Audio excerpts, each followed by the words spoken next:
Söyle, bu sizden nima qilganingiz? Nima? Arkin, bu qo'llari kelakirmayna ishib ketgan. Paskini kiyimlarni kiyib olgan tasdiq ishchisi sizning anangizmi? Bundan keyin bu uyda sana o'rin yo'q. Ko'zimdan yo'qol. To'xta, mana ishining bu o'lishi kerak. U askardan u bir yolg'onchi. Rostini yolg'onchi bir ablah. Saran kız. Piyatla ko'zda chiqmasam bo'lmaydi deyman. Sen asli bir qo'ziq ekansan ku. Sana deydigan nurg'un keltirib bor edi dedi. Laneti necis ayıqıl bilen bu uyga ikkinchi qadam bosqichmanmi? Ikki qatim tilim bo'lgan. Hatto turmaga kirib chiqqanman. Asasligi, sizlar alohida mehmonlarga hamroh bo'lasizlar. Xizmatinglar shu. Menmi boshqa bir ariga buzilib bu yer kirib qolgan. Zahra!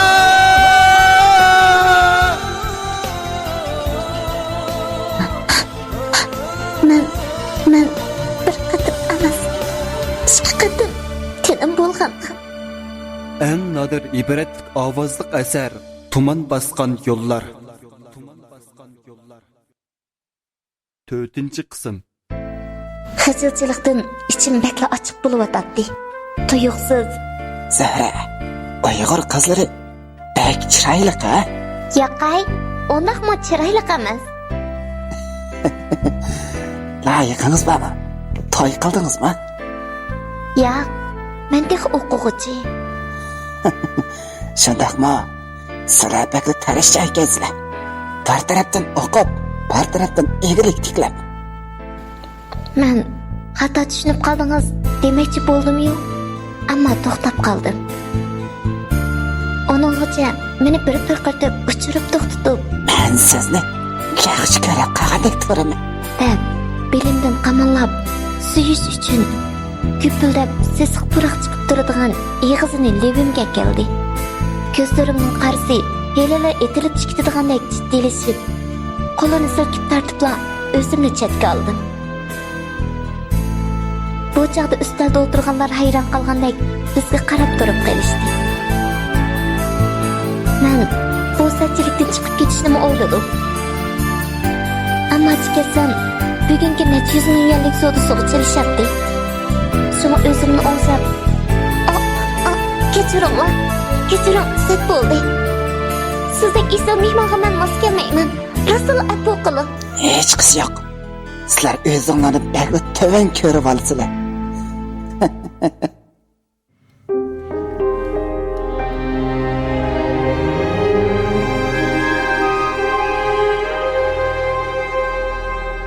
Taqirbash kulib qo'yib, to'ldirib hayroq qo'yilgan romkini qo'liga oldi. Zal ichidan mu asta kulki paranglar ko'tarilishga boshladi. Soatga qaradim. Soat allaburun undan oshgan bo'lib, maktab darvozasi taqalgan edi. Agar hozir bu so'rindan ayrildim degandimi, qayerda yetib bir kechani tang'atqizman. Bizdek o'quvchilarning yerim kechida sirtga yurganimizni kechilik yo'l tekshiruvchi soqchilar ko'rib qolsa, tugashganimiz shu. Shunga telefonimni itib, bexatar deb qaragan bu so'rindan ayrilmaslikni loyiq topdim. Qo'rsa qasi tomoq. Endi uni so'ndirish uchun usullarni o'ylab, so'rin ichi yana qaytadan jonlandi.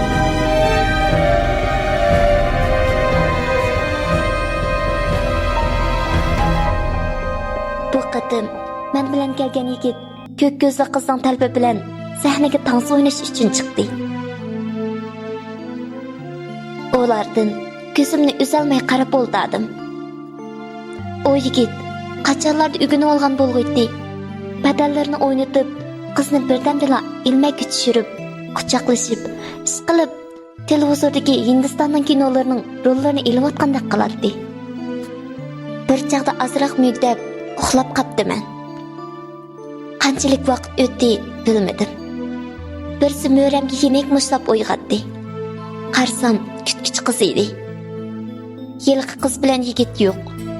İchkidan kelgan bir yigit xo'rak tartib, ustalda o'zini tashlab uxlab qolibdi. Yana birisi ichkirki suxonada qusayotgandek qiladi. Kütküch qizga qaradim. U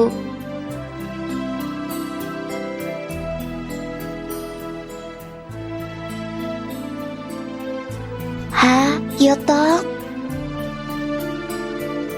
O o'zichu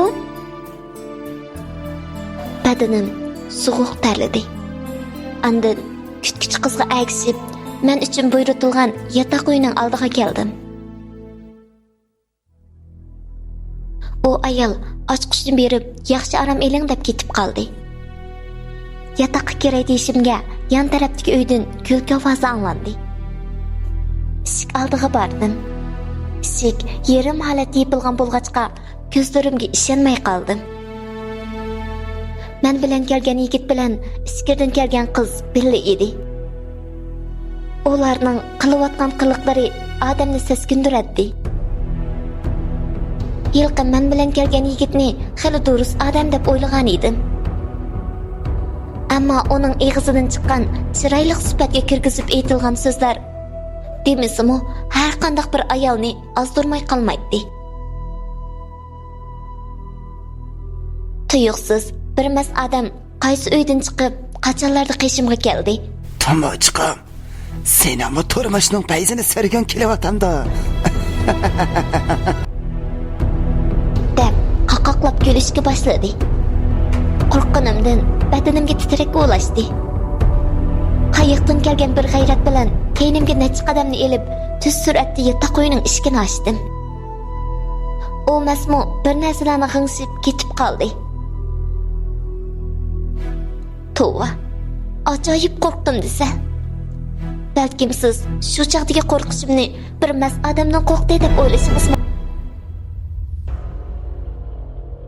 Haroq odamni shundoq mas qilamdiganda aytavur bilmadim. Eshikning yeni kalati chekilib, mehmonxona boshqaruvchilarining yotoqni topshiradigan vaqt bo'ldi deyishidan uyg'ondim-yu, tushib ketdim. Usti beshimda kiyim yo'q holatda edi.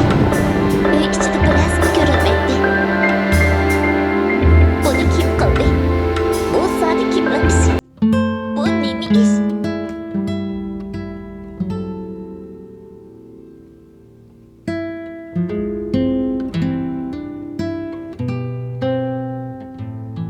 Uy ichida bir narsa ko'rinmaydi.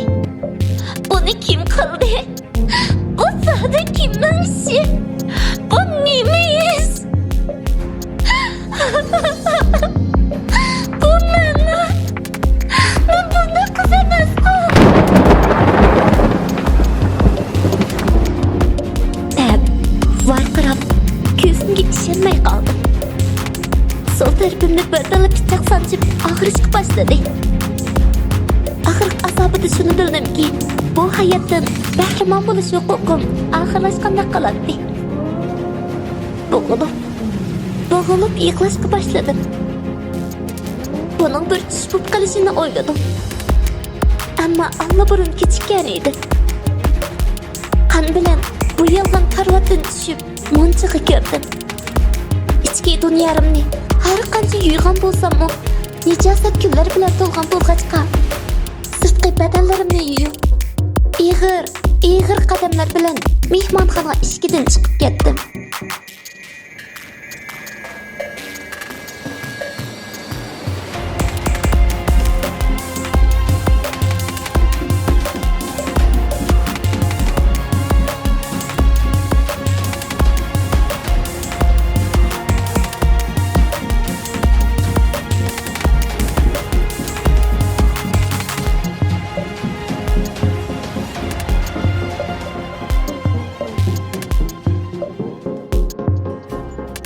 Hürmetlik anlıqıcı dostlar.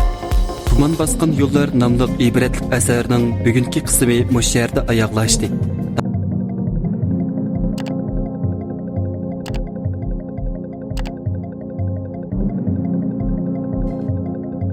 5-ci qism.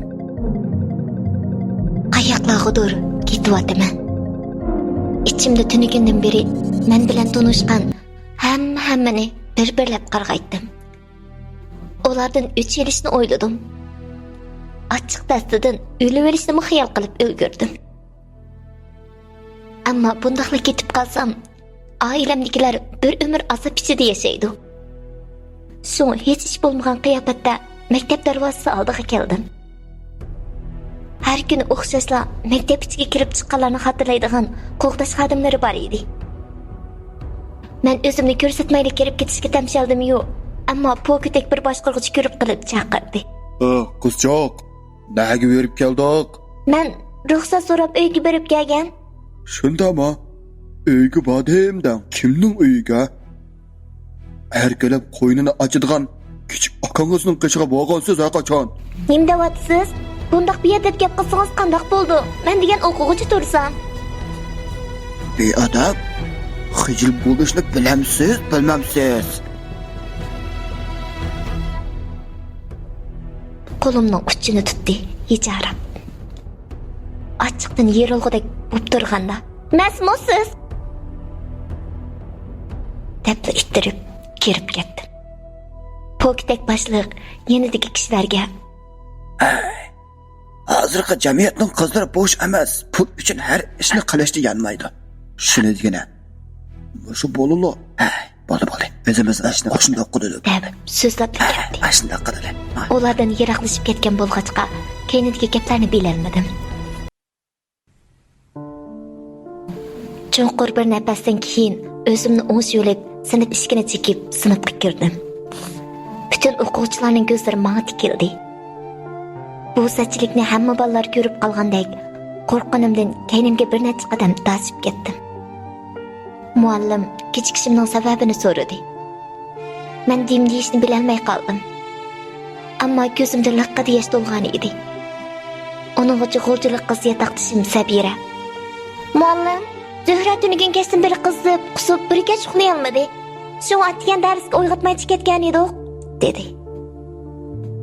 Odatda Sabira bilan ancha chiqisholmaydim. Bu qatim uning bu yordamidan bakil suyundim. Uning uchun muallim, Hozir qandoq tursiz? Maktab doktorxonasiga bordingizmi? "Yo'q", Amsa berib tekshirinib biqing. deb qo'yib darsni davomlashtirdi.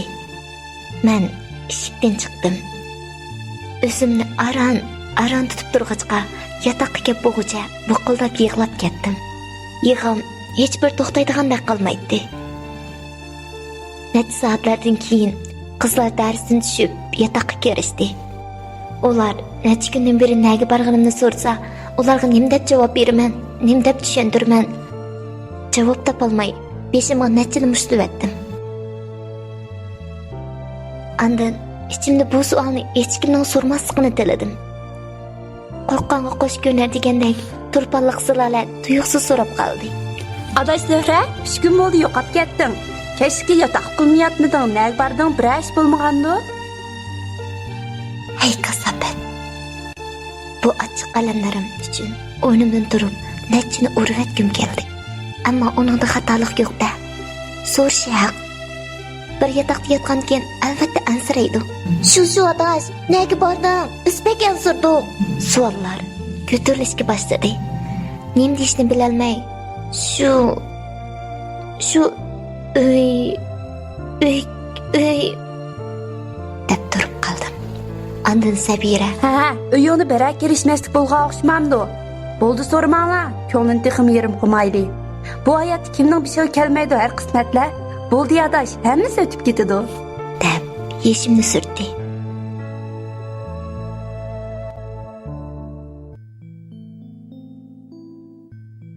Po'qildab yig'lashga boshladim. Bir qancha kungacha tomoqma yegim kelmay yotdi. Yuragimni bir narsa mujib, kechalari tushlarimdan tushib uyg'onatdim. Ichimda bu mening xatoliqim emas. Menmi bir ozg'uchi deb qaddimni tik tutib yashashni o'yladim-yu, lekin unda qila olmadim. Vaqt qadamlari shapsiz o'tib, bir necha oy tezli o'tib ketgan edi. Vaqt odamga nimani unutilmaydi deysiz. Mavsum oxiridagi imtihon uchun hammamiz jon tikib o'rganish qilishni boshlab ketdik. Agar bu imtihondan o'tolmay qolsak, bir yil o'rganganimiz nolga teng edi. imtihonga necha kunlik qolgan aldirash kunlarimning bir kuni tushda notanish nomerdan telefon keldi. Men kutubxonada bo'lg'achqa bezovtib ko'tarmadim. Bundaq jimjit makonda telefon kelib qolsa, bekli beadab bo'ladi. Hamma bolalar butun zehni bilan imtihonga tayyorlik qilayotgan. Hatto ba'zilari kechki tomoqlarni mush kitobxonaning ichida bir tarafdan tomoq yeb, bir tarafdan kitob varaqlaydi. Bir ikki kun o'tib, ma'lum yakshanba kuni soat 3lar atrofida telefonim sayradi. "Voy!" deb telefonni oldim. Qarshi tarafdan Zuhramisiz? "Ha, men shu. Siz kim o? Bir aysingiz bormidi?" dedi. U ayol. Men Patamxon. Bir necha oyning oldin putum qayrilib ketib meni uyga kelib qo'ygaydingiz. Nadan qiz birdan unutib qolibsiz-da? dedi. Yurkim tog' yo'lda yo'lmasni uchirtib, nima qilishini bilolmay, tiqqiyadan o'zini otgan yo'lovchidek gupillab so'qishga boshladi. Men duduqlab turib qaytalab, nima ishingiz bordi?" Ata, erkin o'g'limning Dilara degan qiz bilan to'yi bo'ldi. Siznim kelib qatnasham degan edim. Vaqtingiz bo'lsa kelib keting ha qizim. Men bir xil o'chmanlik nazarim bilan, "Shundoqmi? Muborak bo'lsin." Tova qizim, taqdir degan ajoyib bo'ladi ekan. Siz ketgandan beri o'g'lim erkinmi bir hafta yaxshi bo'lib qoldi. Dilarami menga pek ko'ynadi. Har kuni kelib kirqatlarimni yuyib, uylarni tozalab berib ketadi. Ularning peshonasiga putulga o'xshaydi birga bo'lish. Ko'zimning yo'riqchig'ida to'yni qilib qo'yay dedim. Amis cho'qim keling, sizni saqlayman. deb telefonni qo'yibdi. Badanimga o'xshashla titrak ulashdi. Shu vaqtga ishlar bir-birlab ko'z oldimga kelishga boshladi. O'rnimdan turib, ustimga yepincham matqandan keyin asta sirtqa chiqdim. Qayoqdandir g'azablik sadolar quloqimga anglanmoqda. "Hay qiz, sen bu satchilik yuzingni ko'tarib shu to'yga bormoqchimi? Ular sening vayron bo'lishingga sababchi bo'lgan tursa, sen qandoq xushyor yashayolmaysan? Balkim bir necha yillardan keyin sen Dilaraga o'xshash to'y kiyiniga kiysang, notanish bir er tarafidan to'y kuni, to'y kechasi uydan qo'g'lab chiqarasan. Shu chaqda bu satchiligingni hamma dunyo kishilari bildi. Onundan ko'ra burunroq bu dunyodan xo'shlashganing tuzuk. Ket, bu nejis badanini to'lqinlab o'rkashlayotgan dengiz suvi pokizlab qo'ysin." Sovuq bir shamol yuzimni siylab, masxara aralash kulgi ovozi yenimdan o'tib ketdi.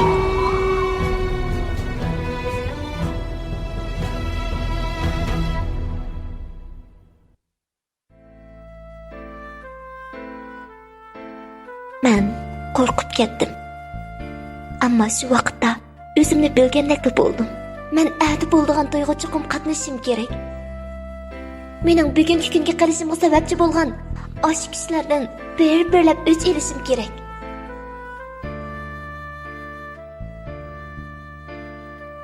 deb o'ylab, 6-sezgim ko'rsatgan usul bo'yicha shundoq bir g'ayrat bilan dengiz bo'yidan ketib, cho'ng yo'lga chiqib, mashina to'stimda yog'och to'g'riq kantiga qarab yurib ketdim. Shahar ichidan barqancha yiroqlab ketyapman. Badanimni bir xil kuch o'rab turmoqda. Na qo'rqish, na vahimaga tushish yo'q edi. Faqat o'ylaydiganim, shu to'yga qatnashsamla, oliyjanob to'nini kiyib olib, mening samimiy yordamim badalga men qas qo'ygan shu ablahni topa olayman. U o'lish kerak.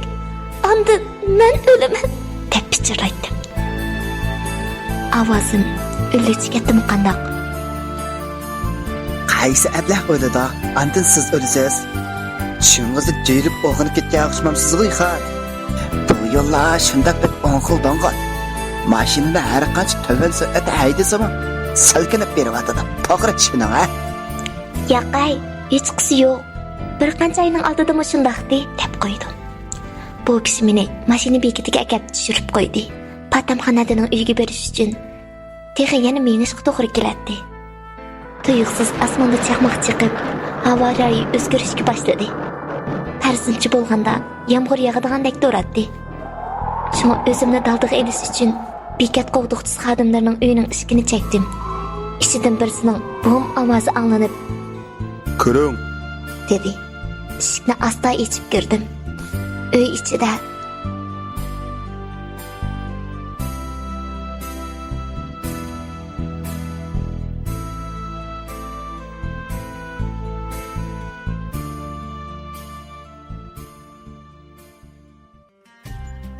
Hürmetlik anlıqıcı dostlar. Tuman basqan yollar namlıq ibretlik əsərinin bugünkü qismi muş yerdə ayaqlaşdı.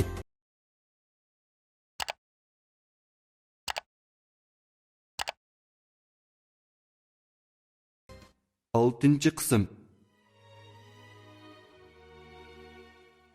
Uy ichida Isker uzun putini suzib, televizor ko'rib yatgan bo'lib, egilib salom berib o'tgandan keyin so'z boshladim. Tuyuqsiz sirti yomg'ir yig'ib ketdi. Uyga qaytishga qatnashmi yo'q. Shunga bu yerda panohlanib tursam bo'lamdi. Ularmi o'zlarini bir oz o'ngishib olgandan keyin Bo'ladi. Qani o'ltiring. Bu kechada yolg'iz yo'l yursangizmi? Xatarlik. Qani. Aramingizni bu yerda eling, ha? dedi. Men bir chetda berib o'ltirdim. Televizorda chiqayotgani Xotin vasvasi degan kino edi. Uy ichi sukutga to'lgan bo'lib, hamma butun diqqatini bilan kino ko'rishga boshladi. Kinoda chiqayotgani Go Inchi degan qizni yo'ldoshi Jungyobin majburiy dengiz bo'yiga akelgan bo'lib, o'rkashlayotgan daryo suyi tarafga ayolning qarshilik ko'rsatganiga qaramay hadab tortmoqda edi. Ayol isadab yig'lab yalvuratdi, yelinatdi. Ammo yo'ldoshi parvo qilmay, cho'nqur yerga ittirib qo'yib, yenib chiqib ketib qoldi. Dengiz suyimi har daqiqada bir o'rkashlab, Go Inchini sho'rab ketdi. Asalla ta'sirlanadigan Qo'yim bo'lg'achqimi yoki tizli ta'sirlanib ketdimi qandaq birdilla ovoz chiqarib yig'lab ketibdiman.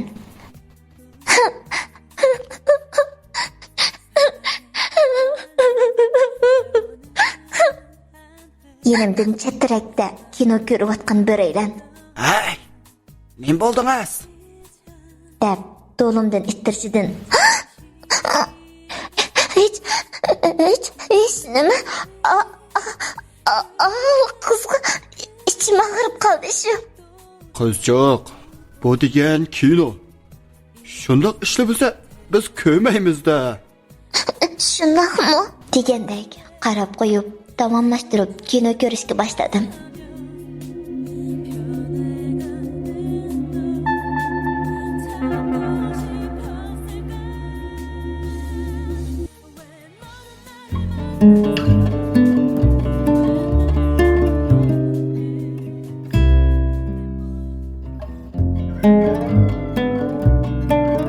Qanchalik vaqt o'tdi bilmadim.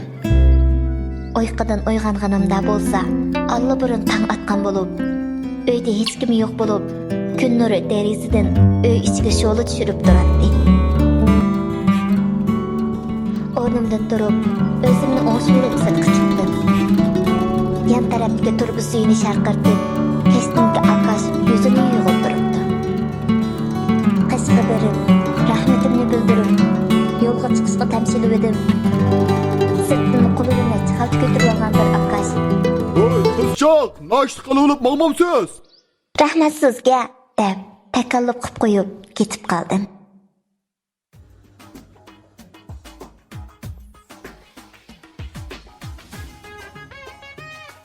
Soat 11larga yaqin to'yga yenib keldim.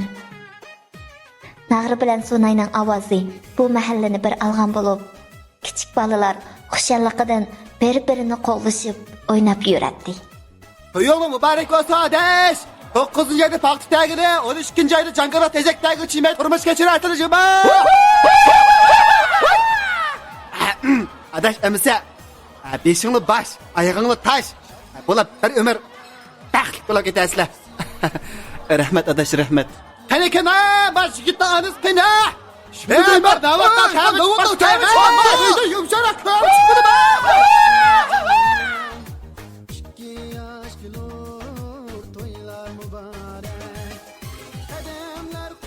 Yaşlı çoğundada analar o'yla ichiga tizib qo'ygan uzun o'rindiqlarda o'ltirib, paranglashib ketgan edi. Hey, uzun bo'libdikan. Mahallamizda mondaroq bir to'y marikasi o'tkazib boqmoqli. Rastaysizlar, Mahmud axun, rastaysizlar. Hey, yosh vaqtlarimizda to'ylar bunodimi bak qiziydi. Hozir bu yosh bolalarimiz hey, to'yni bunday bak qizi tanmaydi. Hoy, xo'jallarim. Gapni bak qiladiganlar. Qani bir payda kelib o'ynamamlar. Mahmud axun bunda nega bilan yo'li aramadigan odam desa bu? Qanday islanaydi? Qanday qilmay, ezib Mana axun. ana demak bir ayolning qishig'i berib. Acha, sizdan so'rab baqsam, patamxonadam qaysi uyda bilamla?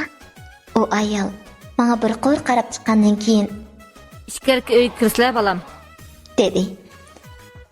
Rahmatimni bildirib, patamxonada bir uyga kirib, mehmonlar bilan qo'l ilishib, salomlashib, patamxonada bilan ko'rishdim. O ayol meni ko'rib bakla xush bo'lib, Sizni kelmamdikin degandim qizim. Bak yaxshi bo'ldi. Tomoq yemagansiz-a? O'ltirib turing, men sizga tomoq kerak. deb chiqib ketib qoldi. Uzun o'tmayla bir taxsi lag'mon bilan birlagan poloni ko'tarib kirdi. Andin tomoq yegach birdan paranglashib bo'lguncha patamxonadaning o'g'li Arkin kirib, Ana, Diloraning to'yliq chamdining ochiqishini qayerga qo'ygandingiz? Boyamni yog'iz izlab topamadik. dedi. Patamxonada menga Saqlab turing qizim, men chiqib kerak. Birdan kirib bo'lma. deb sirtqa qarab mangdi. Demisimi, mehmonlarning hammasi Dilarani uyga berishga tayyorlanib bo'lgan edi.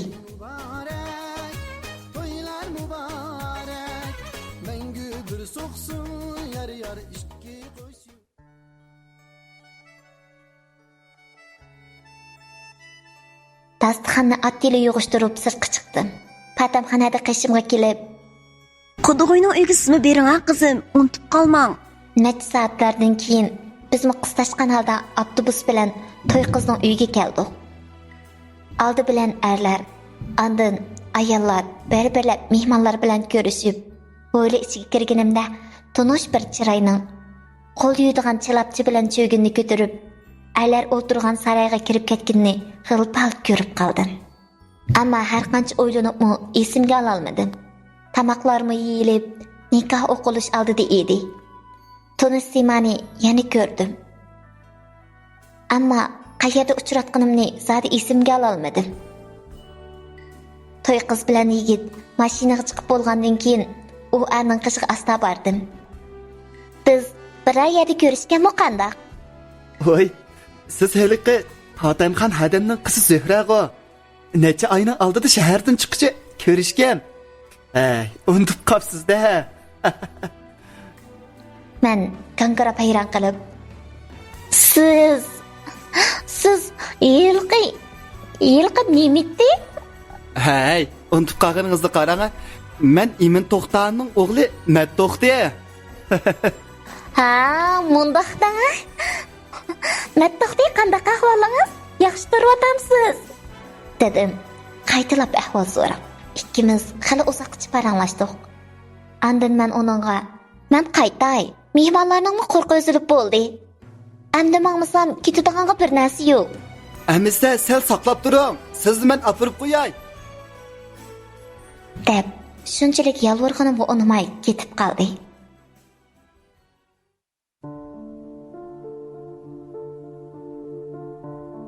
Bir necha minut o'tmayla oldimda bekda chiroyli, qimmatbaholiq, yashil rangli mashina paydo bo'lib, dariza silib tushirildi-da. Chiqing-a, dedi. Men tartinmay chiqdim.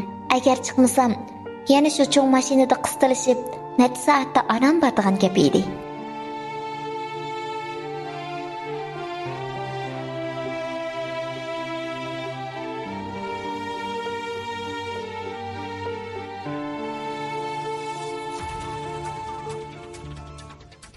Biz bir-birimizning turmush hikoyalarimizni anglab, birdamdala patamxonadaning uyiga keldik. Onunga yigit qizlar sirtqa o'yniqla chiqishga tayyorlangan bo'lib, patamxonada menimi berishga undadi. Men Dilarani uyga borgani ko'rishib olgan bo'lg'achqa, ham bir necha oyning oldida bu uyda meni ko'rgan bo'lg'achqimikin, Arkinning tuqqani deb o'ylab berishga so'radi. Men yo'q deyolmadim. Biz odatdagi kishilar uchun to'ydan keyingi shirin ayni mushundaq oddiy qilib yurtimizning sayohat o'rinlaridan o'tkazatdik.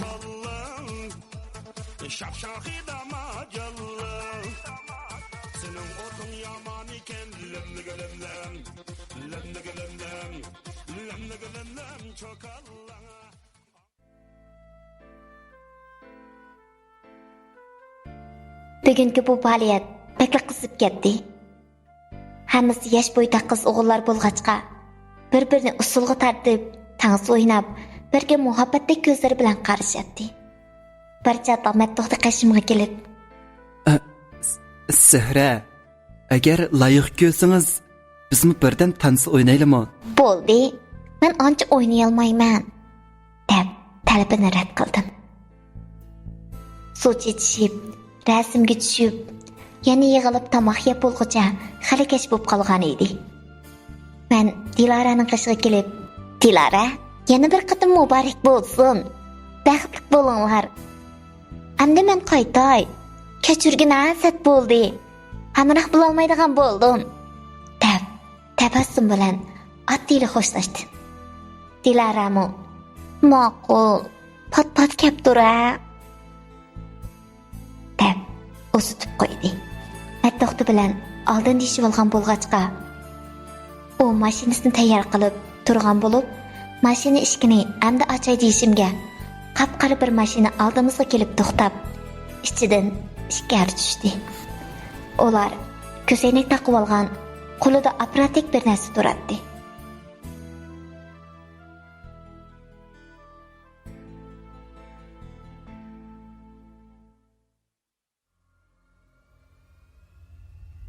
Onungacha Dilara meni chaqirib qoldi. "Zuhra? Hey Zuhra! Saqlab turing. Operatsiyalar keldi, bir necha parcha rasmga tusha olayli. Aslim bo'lib qoladi" dedi. Men Mamatdoqtiga birdan saqlab turing deb qo'yib, Dilaraning qishiga bordim. Ha, tez bo'linglar, tez. Ey, siz oldiroq keling. Siz bu yoqqa o'ting. Voy, sizni dedim, sizni, ha, siz shu. Bu yo'lga sil pakaroqqa meqroq o'ting. Voy, sizni dedim, sizni. Siz shu, ha, siz. Deb, sapni tuzlab, opchi bir necha parcha rasmga tatdi. Andin Erkin bilan Dilara to'yliq rasmga tushdi. Keynidan men bilan Dilara birga rasmga tushdik. Shu asnoda rasmga tatiyotquchining menga yordam qiling deb mehmonxonaga boshlab olib borgan iliq ablah ekanligini tunib qoldim. U asli men muhim sodini bijirman. Men sodigar deb meni aldab tikanda. Mehmonxonaga boshlab olib borishi men uchun qurilgan bir to'siq ekanda. G'azabim barqancha eshivyotdi. Ochiqdan yerilgudek bo'ldim. Qanday qilsam bo'la? Fursat o'tib ketsa amdi kelmaydi. Bu meni nobud qildi. Qanday qilay? Qanday qilsam bo'la? Savollar kallamni qaydirmoqda. Yilqi kundagi mehmonxona karotining liqqanga bo'yalgan holati esimga keldida, yugurib berib, tavus pichqan pichoqni ko'tarib kelib, o'g'liq cheliqi ablahning beqiniga tiqdim. Hammaylar qo'rqqanidan chirqirishib, qochib ketishdi. Erkin qashimga yugurib keldi. Suhra, bu sizning nima qilganingiz? Shu asnoda pichoqni tortib sug'urib, yana birini tiqdim. U ablah bo'lsa, Sen o resva bozuk.